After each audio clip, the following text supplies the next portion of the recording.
Donc, vers Montréal, nous avons une belle température de 6 degrés Celsius, nuageux avec quelques averses au courant de la journée. Voici la météo d'aujourd'hui. C'était Déborah. À la prochaine. Merci Déborah. Vous avez un nez dans la face, mais vous ne savez pas tout ce qu'il peut faire. Eh bien, c'est le sujet de la chronique science d'aujourd'hui.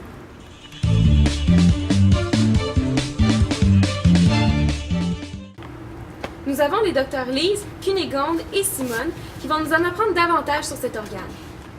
Nous répondrons aux questions du public, mais d'abord, regardons comment le nez est conçu avec Simone. Sur l'image, il y a des cornets. Ce sont 3 longs os recouverts d'une épaisse couche de tissu. Le premier cornet est le cornet moyen, le deuxième est le cornet inférieur et le dernier le cornet supérieur. Ils jouent tous un rôle important dans la respiration. Nous pouvons voir aussi les sinus frontales. Il y en a juste en haut de chaque sourcil. Ils sont absents à la naissance, mais se forment vers l'âge de 7 ans. Ils atteignent leur grandeur maximale à l'adolescence. Nous avons aussi une autre sorte de sinus. Les sinus sphénoïdales. Ils sont situés à l'arrière complètement du nez. Bien, comme c'est intéressant, nous allons désormais passer à la première question du public. Ah ouais, moi mon nom c'est T-Dog. Yo. Puis je voulais savoir que, tu sais, genre, pourquoi, genre, comme quand je m'entraîne, ma sueur a pu, genre. Parce que les glandes sudoripare produisent du sébum lorsque nous transpirons. Les bactéries se nourrissent de ce liquide huileux et lorsqu'ils en consomment, elles produisent des composés chimiques malodorants. Wow, je n'y aurais pas pensé.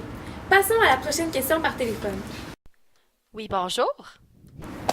Oui, qui est à l'appareil? Grand-maman Clémente. J'aimerais savoir pourquoi on goûte moins lorsqu'on bouche notre nez.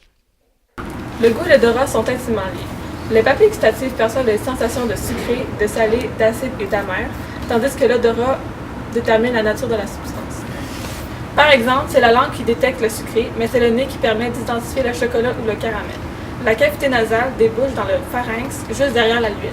Les particules peuvent être transportées par l'air jusqu'au bulbe olfactif par cette voie ou directement par les narines. Lorsqu'on apporte la nourriture à sa bouche, boucher les narines compromet la circulation de l'air par cette voie et donc empêche la distinction de saveurs autres que les 4 goûts de base. Super! La prochaine question nous vient de Jocelyn qui nous écrit. Chère Françoise, dans quelques mois, je vais tenter de vendre ma maison et j'ai entendu dire que préparer des biscuits facilite la vente des maisons. Est-ce que cela est vrai et pourquoi? Eh bien, Jocelyn, nous avons invité Joanne, l'agente immobilière, qui répondra à ta question. Tout est psychologique. Lorsque nous faisons cuire des biscuits, la maison paraît plus propre et les clients se voient vivre dedans.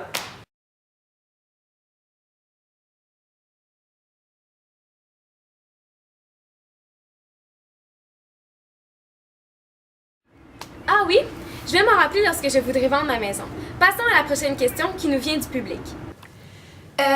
Ouais, ben moi je voudrais savoir, genre, est-ce que la police, genre, après utiliser comme d'autres animaux renifleurs parce que, genre, moi j'aime pas les chiens, là. Quand je vois des chiens, je suis comme, arc! L'odorat d'un chien est environ 25 fois plus développé que celui d'un humain. Beaucoup d'animaux ont un excellent odorat, dont le cheval et l'ours. Une des raisons principales pourquoi les animaux ont un si bon odorat est parce qu'ils l'utilisent pour sa protection. La plupart des animaux ne sont pas nés avec cet odorat, mais la développent. Donc, pour répondre à votre question, beaucoup d'animaux peuvent être utilisés pour travailler avec la police, mais le chien est le plus facile à dresser. Quelles informations intéressantes! Nous avons reçu une question par vidéo tout à l'heure. Nous vous la présentons à l'instant. J'aimerais savoir, y a-t-il des aveugles du nez? Quand une personne respire normalement, les odeurs se rendent au cils olfactif juste en dessous du bulbe olfactif. Quand les bulbes d'odeur se frottent contre les cils olfactifs, ces cils produisent des influx nerveux qui passent par le nerf olfactif pour se rendre au cerveau. Par exemple, une personne qui a l'anosmie ne peut pas percevoir des odeurs à cause de diverses raisons. Soit les cils olfactifs sont défectueux et ne produisent plus d'influx nerveux, comme dans l'animation que vous voyez. Soit le nerf olfactif est brisé, ou la partie du cerveau qui analyse les influx nerveux des odeurs a subi un gros choc, comme un traumatisme crânien. L'anosmie est aussi responsable d'une perturbation de sens du goût, voire d'une perte totale de la sensibilité aux saveurs des aliments.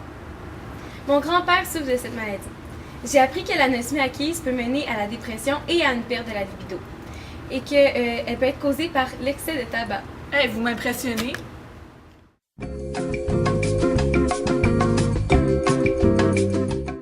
C'était tout pour notre chronique science d'aujourd'hui. Revenez-nous demain pour en apprendre plus sur les oreilles. Nos invités seront Georges, Stacy et Lydia. Merci Lise, Cunégonde et Simone.